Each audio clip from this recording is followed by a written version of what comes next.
Apa itu manajemen perubahan? Manajemen perubahan atau manajemen of change adalah gaya dan pendekatan yang dilakukan secara terstruktur dan sistematis yang dimanfaatkan guna membantu individu, tim, ataupun organisasi dengan menerapkan sarana, sumber daya, dan pengetahuan dalam merealisasikan perubahan dari kondisi sekarang menuju suatu kondisi yang lebih baik secara efisien dan efektif untuk memperkecil dampak dari proses perubahan itu. Manajemen perubahan adalah sebuah proses yang mengadopsi pendekatan manajemen yakni planning, organizing, actuating, dan controlling guna melakukan suatu perubahan pada suatu perusahaan. Manajemen perubahan dilakukan untuk menghasilkan solusi bisnis yang dibutuhkan agar bisa lebih sukses dengan cara yang juga lebih terorganisir melalui metode pengelolaan dampak perubahan pada mereka yang berada di dalamnya. Para ahli mendefinisikan manajemen perubahan sebagai berikut. Kaufman dan Lutz pada 2007 menjelaskan bahwa manajemen perubahan adalah pendekatan yang terstruktur dan digunakan untuk membantu tim, individu, ataupun organisasi untuk perubahan dari kondisi sekarang ke kondisi yang lebih baik. Adapun manfaat dari change untuk kemajuan itu sendiri yaitu proses manajemen perubahan yang efektif menurunkan resiko yang terkait dengan perubahan, dapat mengendalikan dan mengelola biaya pada perubahan yang diinginkan, peningkatan laba atas investasi, menciptakan peluang untuk pengembangan terbaik, pengembangan kepemimpinan, dan pengembangan tim. Ketika sebuah perusahaan memutuskan melakukan perubahan, maka hal tersebut akan berdampak oleh beberapa hal di bawah ini, yaitu sistem perusahaan, proses kerja, peran dan pekerjaan, struktur organisasi perusahaan.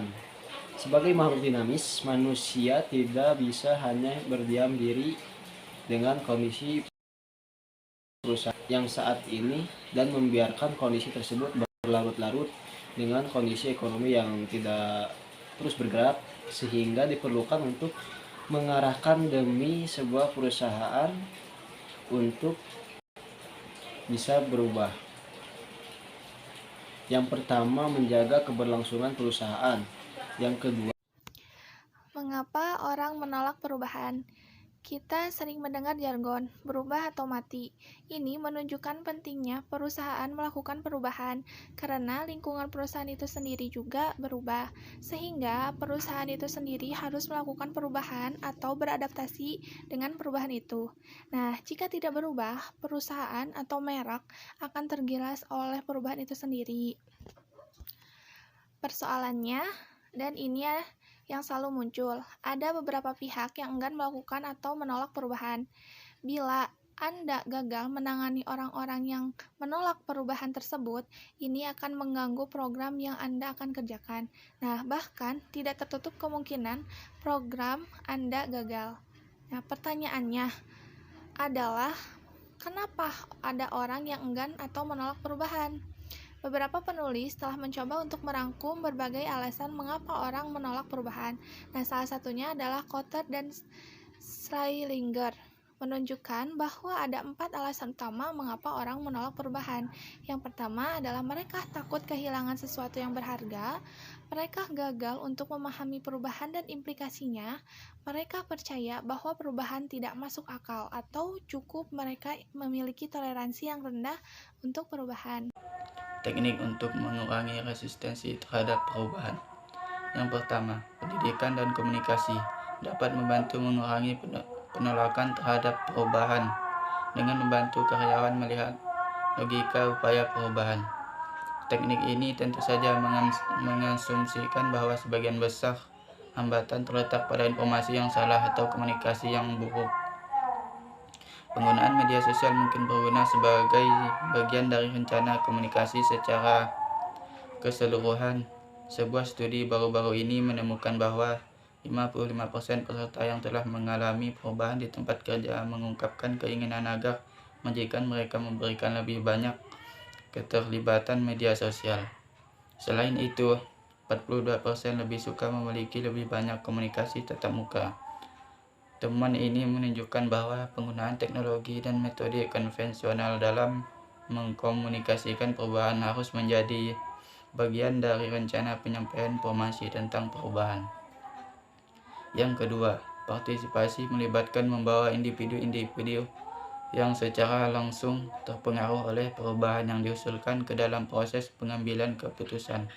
Partisipasi mereka memungkinkan individu ini untuk mengekspresikan perasaan mereka.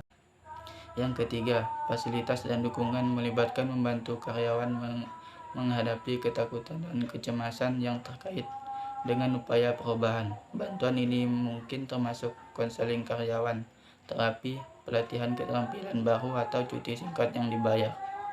Yang keempat, negosiasi melibatkan pertukaran sesuai yang berharga untuk kesepakatan guna mengurangi penolakan terhadap upaya perubahan. Teknik perlawanan ini mungkin sangat berguna jika perlawanan berasal dari sumber yang kuat. Yang kelima, manipulasi dan kooptasi mengacu pada upaya terselubung untuk mempengaruhi orang lain tentang perubahan. Ini mungkin melibatkan fakta yang memutarbalikkan agar perubahan itu tampak lebih menarik. Akhirnya, paksaan dapat digunakan untuk menghadapi penolakan terhadap perubahan. Penguasaan melibatkan penggunaan ancaman atau kekuatan langsung terhadap penentang. Di sini saya akan membahas tentang memahami situasi dalam manajemen change. Yang pertama ada prinsip analisis SWOT, yaitu merupakan suatu teknik perencanaan strategi yang bermanfaat untuk mengevaluasi kekuatan, kelemahan, peluang, dan ancaman dalam suatu proyek. Yang kedua ada tujuan dari analisis SWOT, yaitu untuk menemukan aspek-aspek penting dari kekuatan, kelemahan, peluang, dan ancaman di dalam suatu perusahaan. Analisis SWOT juga adalah alat analisis yang ditujukan untuk menggambarkan situasi yang sedang dihadapi atau mungkin akan dihidupi oleh organisasi. Yang ketiga ada manfaat analisis SWOT bagi perusahaan adalah sebagai strategi penentu masa depan dalam keberlangsungan bisnis. Selain itu juga dimanfaatkan oleh para stakeholder untuk mengetahui kondisi faktor internal dan faktor eksternal dari perusahaan. Yang keempat ada faktor internal pada analisis SWOT, yaitu terdiri dari strength atau kekuatan dan weakness atau kelemahan. Untuk mengidentifikasi faktor internal biasanya mencakup pengalaman perusahaan baik yang berhasil atau gagal, finansial pada perusahaan, sumber daya yang dimiliki oleh perusahaan, kekuatan dan kelemahan dari perusahaan. Yang kelima ada faktor eksternal dalam analisis SWOT, yaitu mencakup opportunity atau peluang dan threats atau ancaman. Untuk mengidentifikasi faktor eksternal biasanya meliputi yang pertama yaitu lingkungan, yang kedua peraturan pemerintah, yang ketiga tren, yang keempat budaya, ideologi, sosial politik, dan perekonomian, yang kelima peristiwa yang sedang terjadi, yang keenam sumber permodalan, dan yang terakhir perkembangan teknologi. Sekian dari saya, terima kasih. Saya kembalikan kepada moderator. Saya akan menjelaskan mengenai contemporary issues in managing change. Perubahan terjadi di sebagian besar tempat kerja, dan laju perubahan sangat bervariasi dari satu tempat ke tempat yang lain. Perubahan yang dapat menciptakan lingkungan yang penuh tekanan bagi karyawan. Lalu ada leading change, bagaimana manajer dapat membuat perubahan itu berhasil, yaitu membuat perubahan dalam organisasi, mampu memahami peran mereka sendiri di dalam proses, dan memberikan peran masing-masing karyawan dalam proses perubahan. Lalu kita bisa melihat setiap saran ini di dalam tabel, yaitu link the present and the future, memikirkan peluang dan masalah masa depan dan memasukkannya ke dalam keputusan hari ini. Make learning a way of life, organisasi harus unggul dalam berbagi pengetahuan dan manajemen. Actively support and encourage day-to-day improvement and changes, perubahan yang berhasil bisa datang dari perubahan yang besar maupun perubahan yang kecil. Ensure diverse team, keanekaragaman memastikan bahwa hal-hal tidak akan dilakukan seperti sebelumnya. Encourage mavericks, maverick dapat membantu membawa perubahan yang radikal. Shelter breakthrough, harus menemukan cara untuk melindungi ide-ide terobosan tersebut. Integrate technology, menggunakan teknologi untuk mengimplementasikan perubahan. Build and deepen trust, budaya organisasi yang saling percaya, dan manajer mempunyai kredibilitas dan integritas.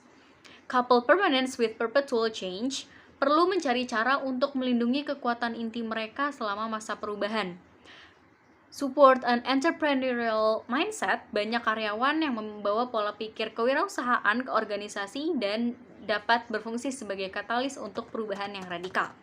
Lalu ada creating a culture for change, langkah dalam perubahan budaya, yaitu memahami budaya yang ada atau menggunakan cara yang ada saat ini, lalu putuskan bagaimana organisasi bisa mendukung kesuksesan. Lalu, individu dalam organisasi harus memutuskan untuk mengubah perilaku mereka untuk menciptakan budaya organisasi yang diinginkan. Lalu, juga harus merencanakan budaya organisasi yang diinginkan. Organisasi harus merencanakan kemana tujuan mereka sebelum mencoba membuat perubahan dalam budaya organisasi.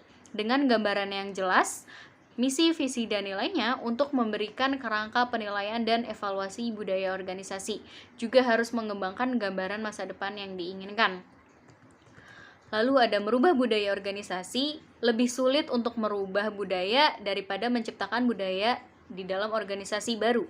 Jika budaya organisasi telah ditetapkan, orang harus melepaskan nilai-nilai lama, asumsi, maupun perilaku sebelum mereka belajar yang baru. Lalu ada tambahan dalam perubahan budaya organisasi. Komponen penting dalam perubahan budaya organisasi ada menciptakan pernyataan nilai dan kepercayaan, mempraktekkan komunikasi yang efektif, review struktur organisasi, desain ulang pendekatan terhadap reward dan pengakuan, juga review semua sistem Anda seperti promosi karyawan, manajemen kinerja, dan pemilihan karyawan untuk memastikan mereka sesuai dengan budaya yang diinginkan. Perubahan budaya. Ketika perusahaan ingin mengubah budayanya menjadi budaya yang sehat, efektif, dan bisa meningkatkan daya saing, selalu menghadapi berbagai pola sebagai berikut. Yang pertama, sulit. Mengubah budaya memang sulit, namun tetap bisa dilakukan. Yang kedua, evolusi bukannya revolusi. Mengubah budaya mirip seperti orang yang ingin menurunkan berat badan atau mengubah kebiasaan. Perubahan berat badan atau perubahan kebiasaan terjadi berangsur-angsur dan tidak kelihatan hasilnya secara seketika. Budaya juga seperti itu. Untuk bisa mengubah, perlu dilakukan upaya sistematis dan juga konsisten. Yang ketiga, kepemimpinanlah yang membuat perbedaan. Budaya berubah sepanjang waktu. Faktor yang kuat untuk mengubah budaya adalah para pemimpinnya. Yang keempat, from here to there. Seperti sebuah perjalanan, mengubah budaya membutuhkan gambaran yang jelas terhadap masa depan yang akan ditujunya. Tanpa tujuan, tidak akan ada perjalanan. Yang ada adalah budaya yang hanya begitu-begitu saja. Yang kelima, authenticity. Sesudah jelas tujuannya, tidak ada yang lebih powerful untuk mengubah budaya dibanding dengan perilaku para pemimpinnya. Bukan kata-kata pemimpinnya, tapi tindakan-tindakan mereka setiap harilah yang bisa efektif untuk mengubah budaya. Yang keenam, agar budaya bisa berubah menjadi efektif, maka para pemimpin, puncak, dan timnya harus secara aktif menentukan skop dan prioritas dari upaya-upaya mereka.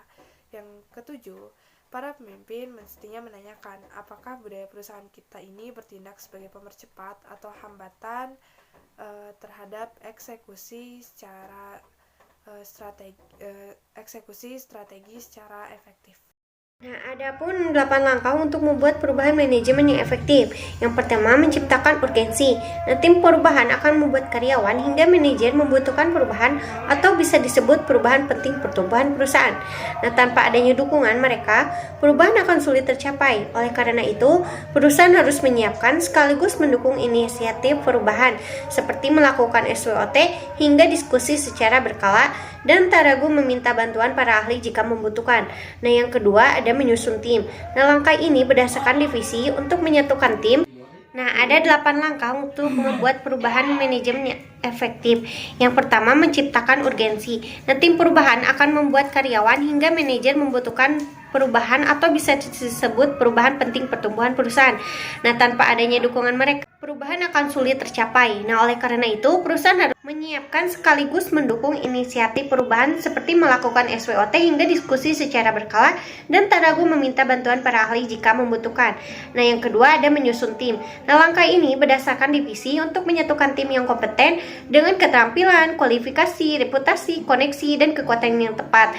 Nah, langkah ini juga akan menciptakan rasa kepemimpinan dalam perubahan. Setelah itu semua, tim harus memahami kebutuhan untuk berubah, yaitu memiliki misi, memiliki tujuan, mempunyai ide yang jelas, bertanggung jawab, dan mengetahui faktor risiko serta tantangan terkait perubahan. Nah, yang ketiga ada menciptakan visi dan strategis. Nah, yang keempat ada komunikasi rencana perubahan. Nah, manajemen wajib mengkomunikasi visi dan strategis perubahan kepada seluruh anggota.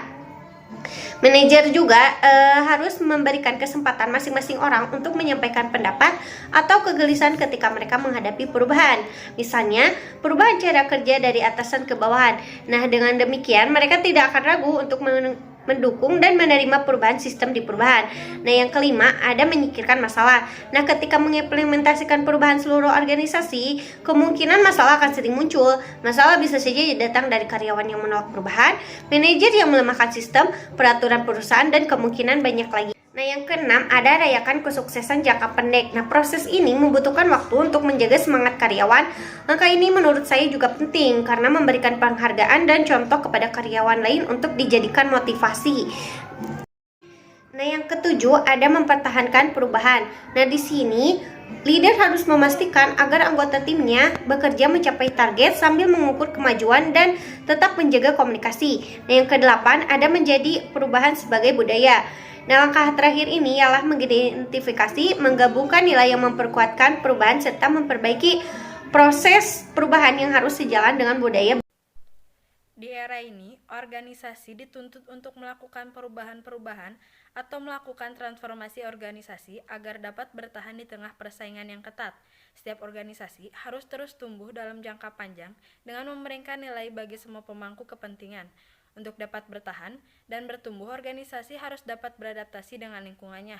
Perubahan lingkungan tersebut dapat berupa pasar konsumen atau politik, ekonomi, maupun teknologi. Dalam keadaan seperti itu, organisasi tidak dapat beradaptasi hanya dengan melakukan perbaikan bertahap, inovasi, dan rebranding. Untuk dapat bertahan, terus bertumbuh, perusahaan harus dilakukan transformasi. Dalam proses perubahan atau transformasi, terdapat beberapa peran. Yang pertama, agen perubahan, yaitu individu-individu yang memiliki kemampuan sebagai pelapor dan motivator perubahan dalam organisasi. Yang kedua, yaitu manajer perubahan, kapabilitas khusus dalam membuat rencana, mengorganisir, dan mengimplementasikan perubahan. Yang ketiga, fasilitator perubahan, yaitu individu-individu yang tersebar di semua level organisasi dan secara aktif mendukung agen perubahan dan manajer perubahan. Yang keempat, penghalang perubahan, yaitu pihak-pihak yang secara pasif menentang perubahan dikarenakan merasa enggan atau cukup puas dengan kondisi yang ada. Yang kelima, penentang perubahan, yaitu individu-individu yang secara aktif dan terang-terangan menentang perubahan. Proses manajemen membutuhkan leadership dan kompetensi di bidang project management. Leader dalam hal ini berperan untuk melakukan motivasi semua pemangku kepentingan, mendukung dan menerima perubahan. Change management juga bertujuan memastikan bahwa semua sumber daya dan proses perubahan tersedia sesuai dengan kebutuhan. Proses perubahan ini dievaluasi secara berkala dengan indikator yang sudah ditentukan sebelumnya, di mana evaluasi ini membantu mengetahui sejauh mana perkembangan perubahan yang telah terjadi. Oke, baik. Di sini saya akan membahas materi mengenai employee stress atau tekanan berlebihan yang dialami oleh para karyawan. Sebelumnya, mari kita mengenal lebih lanjut apa itu stres. Stres adalah reaksi berlebihan seseorang baik secara fisik maupun emosional yang dapat menyerang mental atau psikis seseorang apabila adanya tekanan berlebihan dari sebuah lingkungan yang mengharuskan seseorang itu untuk menyesuaikan diri. Stres ini merupakan reaksi alami yang terjadi di dalam diri kita dan itu dapat terjadi kepada siapa saja. Akan tetapi, jika seseorang ini mengalami stres yang berlebihan atau stres berat, maka hal itu dapat merusak kesehatan mental seseorang. Selanjutnya kita harus mengetahui apa yang menjadi penyebab mengapa karyawan bisa mengalami stres. Nah, penyebab dari orang-orang yang mengalami stres kerja ini antara lain adalah yang pertama ada beban kerja yang sulit dan berlebihan. Biasanya orang-orang yang mengalami kemampuan tertentu akan lebih sulit menghadapi pekerjaan mereka, karena biasanya seorang manajer akan menambah bahkan mengubah aktivitas pekerjaan mereka tanpa memikirkan dampak negatif apa yang akan terjadi. Yang kedua ada waktu dan fasilitas kerja yang kurang memadai. Nah, teman-teman, coba sekarang kita posisikan karyawan tersebut sebagai diri kita. Jika kita sedang mengerjakan suatu pekerjaan atau mengerjakan tugas misalnya, tapi fasilitasnya ini tidak memadai, otomatis hal tersebut akan menambah beban seseorang untuk melakukan pekerjaan tersebut. Dan untuk soal waktu, jika kita diberi tugas atau pekerjaan, lalu deadline atau waktu pengumpulannya itu sedikit, maka hal itu akan menambah beban seseorang untuk melakukan pekerjaannya. Yang ketiga ada tekanan dari seorang pemimpin yang kurang adil. Nah, hal tersebut biasanya menjadi tekanan bagi para karyawan karena biasanya karyawan tersebut merasa tidak nyaman atau merasa adanya intimidasi yang menyerang dirinya, atau dia merasa adanya sikap kurang adil yang dia terima dari seorang pemimpin. Nah, hal tersebut tentunya dapat membuat karyawan merasa stres akan tekanan yang ia dapatkan. Lalu yang keempat ada konflik antar rekan kerja. Kita pasti tahu bahwa setiap orang ini memiliki pemikiran dan perilaku yang berbeda-beda. Jika perusahaan ini tidak menerapkan manajemen diversity di perusahaannya, maka hal tersebut akan memunculkan konflik-konflik yang terjadi di antara karyawan. Lalu yang kelima adanya masalah pribadi yang mempengaruhi performa kerja. Setiap orang yang datang ke perusahaan pasti akan membawa masalah-masalah yang ia hadapi di luar perusahaan. Tentunya hal tersebut dapat mempengaruhi performa kerja seseorang. Lalu selanjutnya kita akan membahas gejala stres yang biasanya dialami oleh para karyawan. Yang pertama itu ada sering sakit. Jika seseorang karyawan mengalami stres berat, biasanya hal tersebut dapat mempengaruhi kesehatan mental atau psikis seseorang. Hal tersebutlah yang dapat menyebabkan karyawan ini sering sakit. Yang kedua ada malas bekerja. Jika seseorang ini mengalami konflik di dalam perusahaannya, seperti adanya konflik antar karyawan, adanya beban kerja yang berlebihan, atau bahkan pemimpin yang tidak bijaksana, maka hal itu dapat mempengaruhi ketidaknyamanan karyawan yang menyebabkan ia malas bekerja. Yang ketiga ada suasana hati mudah berubah dan gampang tersinggung. Stres tentunya dapat mempengaruhi emosional seseorang. Hal itu dapat memicu adanya reaksi emosional yang berlebihan. Nah, selanjutnya kita harus mengetahui bagaimana stres ini dapat dikurangi. Nah, stres ini tentunya mempengaruhi segala aspek di sebuah perusahaan. Hal itu tentunya harus menjadi sebuah kekhawatiran bagi perusahaan. Nah, kunci dari permasalahan tersebut adalah melakukan manajemen stres. Apa itu manajemen stres? Manajemen stres ini adalah cara yang dilakukan seseorang secara efektif untuk mengatasi gangguan atau kekacauan mental dan emosional yang muncul karena tanggapan baik dari luar atau dalam. Apa saja sih hal yang harus dilakukan oleh manajemen stres ini? Yang pertama adalah identifikasi kebiasaan yang dapat memicu stres. Manajemen perusahaan ini perlu mengetahui apa yang menjadi penyebab stres bagi karyawan untuk menemukan solusi dari permasalahan tersebut. Yang kedua adalah lakukan hobi dan gaya hidup yang sehat. Tentunya poin ini harus dilakukan oleh seluruh karyawan perusahaan untuk terciptanya mental yang stabil dan gaya hidup yang sehat. Karena dengan melakukan sesuatu yang kita suka, itu dapat menghilangkan stres. Yang ketiga adalah bersosialisasi dengan baik antar rekan kerja. Jika seseorang ini mampu bersosialisasi dengan baik antara sesama rekan kerjanya, maka hal tersebut dapat mencegah stres. Lalu yang keempat adalah lakukan refleksi diri. Hidup ini bukan hanya tentang bekerja atau mendapatkan uang saja. Perlu teman-teman tahu juga bahwa hal terpenting yang harus kita jaga dengan baik adalah diri kita sendiri. Maka dari itu lakukanlah refleksi diri, berlibur, atau melakukan hal-hal yang disenangi. Maka hal itu akan mencegah stres datang.